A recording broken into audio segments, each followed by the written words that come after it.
Tujuan dari pelaksanaan kegiatan hari ini adalah pembinaan dan pemberdayaan bagi lansia, menjadi upaya penting untuk meningkatkan kualitas kehidupannya dengan memberikan kesempatan untuk tetap aktif, terlibat dan bermanfaat bagi masyarakat, dapat membantu meningkatkan kualitas hidup lansia dan memperlakukan kelompok lansia dengan lebih baik.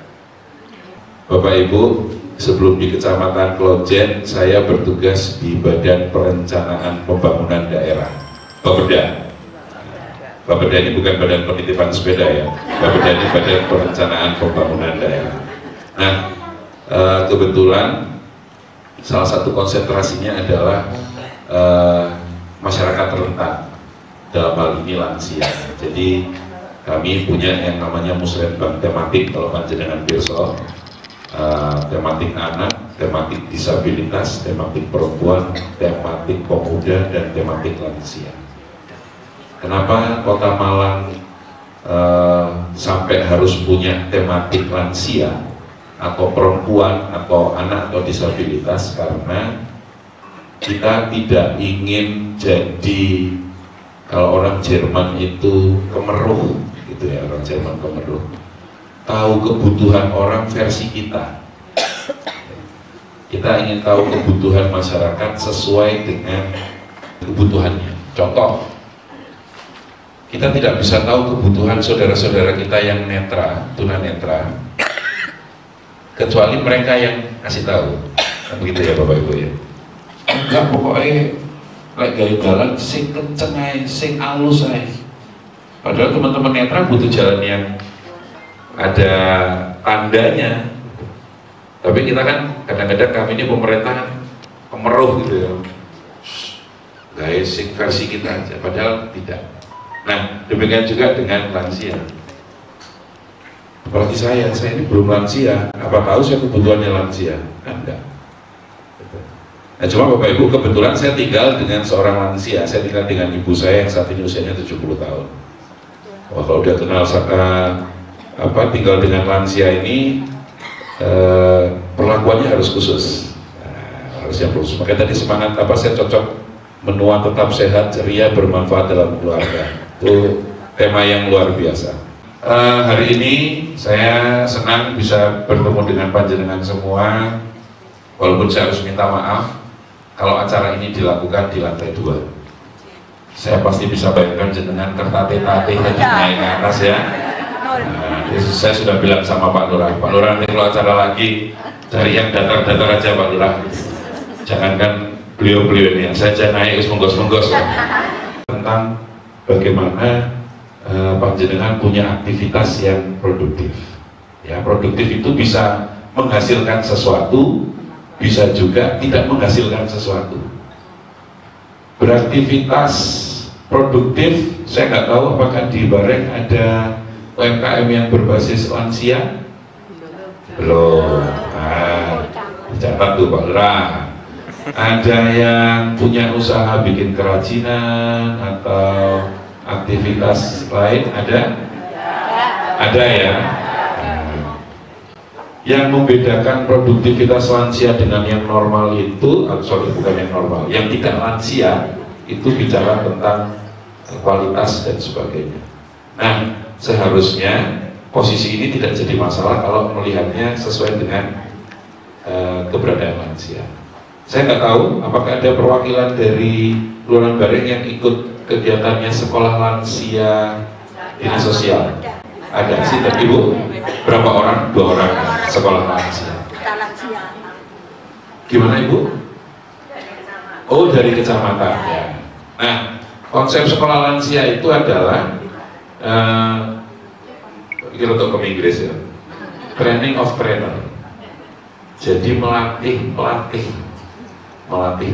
Harapannya lansia yang sudah ikut sekolah lansia bisa kebetulan informasinya ke masyarakat. Nah, sehingga contoh kita katakan lansia, acaranya apa lansia? Senam kok ya. Iya, nggak belum sibuk, capek. Nah, apa ada aktivitas lain? Nah, kalau ada yang punya kemampuan nyulam. Kalau saya pernah lihat di Gading Kasir itu buat sulaman ya, atau ada yang buat jamu, buat makanan. Buat saya itu yang perlu dikuatkan. Tidak hanya melihat hasilnya Bu, tapi aktivitasnya. Panjenengan kalau udah kumpul sama teman seumuran, tiba-tiba jadi muda loh ya. Tiba-tiba bahagia gitu. Nah, aktivitas produktivitas itu yang didorong untuk itu. Sehingga Bapak Ibu, kami di pemerintah daerah Kota Malang, di Klojen, khususnya nanti di Bareng, ya, ini mumpung Pak Lurahnya ini belum lansia ini, mari bersinergi. Saya berharap panjenengan semua adalah lansia-lansia yang mandiri, lansia-lansia yang memberi manfaat buat orang lain. Nah, kalau panjenengan tidak produktif, sakit-sakitan, tidak bahagia, tidak ada manfaat yang bisa diberikan. Dan mudah-mudahan dengan acara-acara seperti ini bisa saling kenal. Ini ada yang nggak kenal pasti satu sama lainnya. Kenal semua. Itu luar biasa.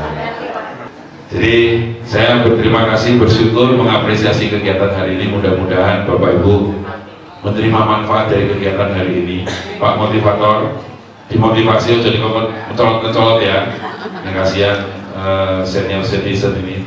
Pokoknya keluar dari sini harus bahagia. Keluar dari sana harus bahagia. Dan mudah-mudahan panjenengan semua diberi kesehatan dan semoga Bapak Ibu juga bisa memberikan manfaat. Tidak usah berpikir jadi beban keluarga, karena panjenengan memang bukan beban keluarga. Usaha mandiri, aktif, dan saya rasa ini menjadi kekuatan kita semua. Sekali lagi terima kasih Bapak Ibu, saya bersyukur ada di antara panjenengan. Mudah-mudahan hari ini memberikan manfaat dan mudah-mudahan nanti kita bisa ketemu di aktivitas kelansiaan yang lain, baik itu di tingkat kecamatan maupun di kelurahan. Saya mohon doa restu. Ini kalau sudah ketemu sama senior citizen, saya cuma minta satu, saya minta didoakan. Mohon doa restu. Sebagai anak muda yang diberi kesempatan untuk memimpin di wilayah Kecamatan Klojen, saya mohon doa restu. Sehingga saya betul-betul juga bisa memberi manfaat buat panjenengan, bisa memberi manfaat buat banyak orang di wilayah Kecamatan Klojen. Terima kasih banyak. Dengan ini kegiatan lansia Kelurahan Bareng dengan ini dimulai dan dilaksanakan. Terima kasih, salam sehat selalu, salam bahagia selalu. Wassalamualaikum warahmatullahi wabarakatuh. Bapak Ibu, bicara tentang kelanjut usiaan, saya mau sampaikan bahwa kita bersyukur di Kota Malang ini indeks pembangunan manusia itu tertinggi di Jawa Timur. Salah satu komponen indeks pembangunan manusia adalah angka harapan hidup. Angka harapan hidup Kota Malang tahun 2024 itu 74,09 tahun. Mudah-mudahan saya nggak salah. 74 tahun. Artinya rata-rata manusia yang hidup di Malang usianya sampai 74 rata-rata. Artinya ini menunjukkan bahwa derajat kesehatan, derajat kebahagiaan, fasilitas penunjang itu cukup di Kota Malang, sehingga kita bisa tanda kutip dapat umur panjang. Nah, tapi itu nanti akan menjadi masalah kalau kita tidak waspada.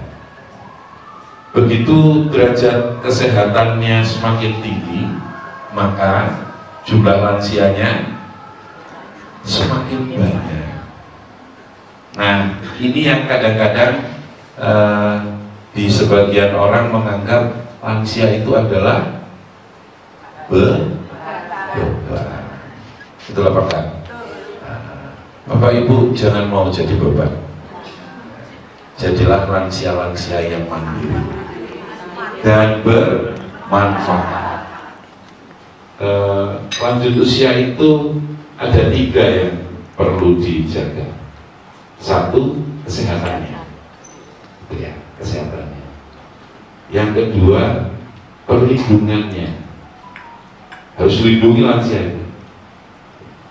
Dan yang ketiga, produktivitas. Kesehatannya, ya kita bersyukur fasilitas kesehatan di Malang sekarang sudah ada posyandu lansia toh. Panjenengan sudah bisa ngecek gulanya, kolesterolnya, gratis toh. Kalau di pos, kalau di lab ya bayar. Artinya pemerintah sudah memfasilitasi. Yang kedua, perlindungannya. Banyak kejadian seorang anak menelantarkan orang tuanya atau mengajukan orang tuanya ke pengadilan, gitu ya. Kalau masalah waris ini tiba-tiba hubungan saudara hilang, gitu ya. Nah, banyak kejadian-kejadian seperti itu, dan itu juga yang harus dijaga, perlindungan terhadap lansia. Kalau yang ditelantarkan, pemerintah Kota Malang juga punya fasilitas, dan mudah-mudahan panjenengan semua besok ya di sekitarnya gimana yang ditelantarkan, dan itu bisa dikomunikasikan dengan pemerintah. Dan yang terakhir, produktivitas. Ada yang bilang, loh Pak, lansia kok dituntut produktivitas? Salah. Menurut saya tidak ada isu atau tidak ada masalah bahwa lansia itu tidak berdaya dan tidak bermanfaat. Di Malang tidak ada. Mudah-mudahan di Bareng juga tidak ada. Ada Pak. Nah, bicara produktivitas, ada Bu ya? Tidak ada. Oh, nggak salah berarti aku. Ya. Produktivitas kita bicara tentang